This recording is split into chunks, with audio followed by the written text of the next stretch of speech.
Iran और Israel के बीच जो टेंशन है वो नया नहीं है, लेकिन इस बार जो हो रहा है उसका लेवल बहुत सीरियस है। ईरान का न्यूक्लियर प्रोग्राम पहले से ही दुनिया के लिए कंसर्न रहा है। उनके एनरिच यूरेनियम का लेवल अब 90% के करीब है, जो एक न्यूक्लियर बॉम्ब बनाने के लिए सफिशिएंट माना जाता है। यही पॉइंट है जहाँ से इजराइल के लिए रेड लाइन क्रॉस होती है। इजराइल के लिए किसी भी नेबरिंग एनिमी कंट्री का न्यूक्लियर वेपन बनाना एक डायरेक्ट थ्रेट है, इसलिए उन्होंने 1981 में इराक के न्यूक्लियर रिएक्टर पे एयर स्ट्राइक किया था और 2007 में सीरिया के फैसिलिटी को डिस्ट्रॉय किया था। आज भी उनका ये स्टांस क्लियर है, ईरान को न्यूक्लियर पावर बनने नहीं देना है। आखिर कुछ महीनों से इजराइल के इंटेलिजेंस एजेंसी जैसे कि मोसाद और उनकी मिलिट्री इंटेलिजेंस ईरान को न्यूक्लियर साइट पर नजर बनाई हुई थी। सैटेलाइट फोटोज, कम्युनिकेशन इंटरसेप्ट और साइबर डाटा से पता चलता है कि ईरान ने एनरिचमेंट स्पीड बढ़ा दी है और वॉरहेड डिलीवरी सिस्टम पर भी काम इंटेंस हो गया है। मतलब बहुत ज्यादा तेजी से काम शुरू हो रहा है। ये देखकर इजराइल ने डिसाइड किया है कि वो अब एक्शन लेना जरूरी है। अगर अभी एक्शन नहीं लेते तो आगे जाके उन्हें बहुत ज्यादा प्रॉब्लम हो सकती है। इसी वजह से 13 जून 2025 को इजराइल ने बड़ा एयर स्ट्राइक किया था, जिसका नाम था ऑपरेशन राइजिंग लायन। इस ऑपरेशन में लगभग 200 फाइटर जेट ने पार्टिसिपेट किया था। साथ ही long range drone, cruise missile के भी यूज किया हुआ था। ऑपरेशन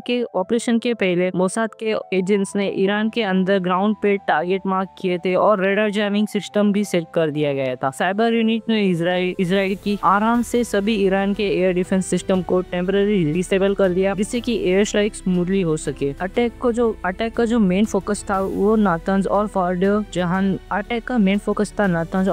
जहां ईरान के सबसे important nuclear enrichment facilities located है। बाद में मिसाइल प्रोडक्शन यूनिट और कमांड सेंटर और IRGC के सीनियर लीडरशिप जो कि टारगेट भी स्ट्राइक में मारे गए। कुछ टारगेट तेहरान के आसपास जहां अंडरग्राउंड बंकर और लैब है वहां पे भी किए गए थे, जिसकी वजह से कई सारे जो साइंटिस्ट थे जो वहां पे काम कर रहे थे उनकी भी डेथ हुई है और इंजरी हुई है। और साथ ही में जो बड़े ऑफिसर जैसे कि एयरफोर्स के और जो उनके इंटेलिजेंस के ऑफिसर्स थे वो भी मारे गए, जिनकी फोटो आप यहाँ पे देख सकते हो। इसके बाद ईरान ने तुरंत ही जवाब दिया। 150 से भी ज्यादा बैलिस्टिक मिसाइल और 100 से भी ज्यादा ड्रोन्स को इजराइल की तरफ छोड़ दिया और टारगेट किया तेल अवीव, हाइफा और कुछ साउथर्न मिलिट्री बेस को इजराइल के। लेकिन इजराइल के आयरन डोम और एरो डिफेंस सिस्टम ने काफी मिसाइल को इंटरसेप्ट कर लिया। यूएस और यूरोपियन नेवल सपोर्ट भी नियर बाय मेडिटेरियन सी में एक्टिव थी, जिससे कि ईरान का रिस्पॉन्स इतना ज्यादा खास असरदार नहीं पड़ा। तभी भी ये दिखाया जा रहा है, कई सारे वीडियोस ऐसे में दिख रहा है कि कई सारे ईरान के मिसाइल्स ने डायरेक्टली पब्लिक प्लेसेस को हिट किया, क्योंकि यहाँ पे दिख रहा है कि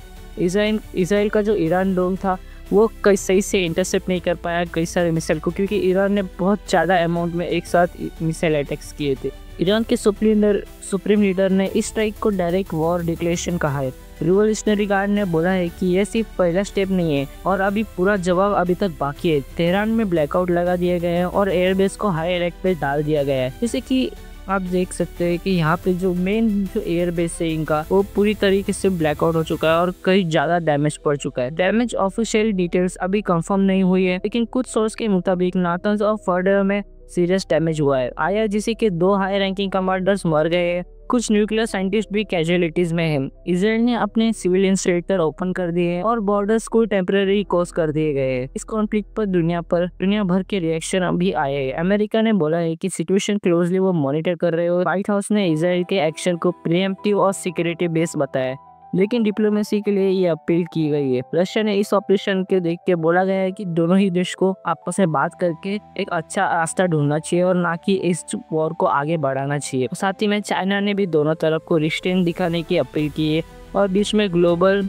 ऑयल प्राइस भी लगभग 7% तक बढ़ गया है। इन सभी कारण की वजह से मिडिल ईस्ट के जो पोर्ट्स और सप्लाई लाइन है उन पर भी हाई अलर्ट बढ़ गया है। इम्पोर्टेंट सवाल ये भी है कि क्या ये कॉन्फ्लिक्ट वर्ल्ड वॉर की शुरुआत हो सकती है। अभी तक एक्सपर्ट का कहना है कि जब तक ईरान ने अपना जवाब लिमिटेड रखा है तक फुल फ्लेज वॉर नहीं बनेगा। लेकिन अगर हिजबुल्लाह या हौतीस जैसे प्रॉक्सी ग्रुप्स एक्टिवेट हो जाते तो ये इजराइल को डायरेक्ट मिलिट्री सपोर्ट यूएस को इजराइल को डायरेक्ट मिलिट्री सपोर्ट देना पड़ेगा, जिससे कि इस रीजन में वॉर होने के चांसेस को काफी ज्यादा बढ़ जाते हैं। क्योंकि Hezbollah already Israel Lebanon border पे एक्टिव हो गया है और हौतीस ने रेड सी में इजराइल कार्गो शिप्स को भी टारगेट करना शुरू कर दिया है। ये सब साइन है कि कॉन्फ्लिक्ट मल्टीपल फ्रंट्स पर ओपन हो सकती है। इसका ऑब्जेक्टिव है ईरान को न्यूक्लियर वेपन डेवलप करने से रोकना। साथ ही ये वो रीजन को दूसरे कंट्रीज से जैसे कि सऊदी अरेबिया, UAE भी अपने स्ट्रेटेजिक साइड पर लाना चाहता है। इस ऑपरेशन से इजराइल ने सिग्नल दिया है कि वो बिना वेस्टर्न अप्रूवल के भी स्ट्रॉन्ग मिलिट्री एक्शन ले सकते हैं। मोसाद का रोल इस ऑपरेशन में काफ़ी क्रिटिकल था, क्योंकि इस जगह पे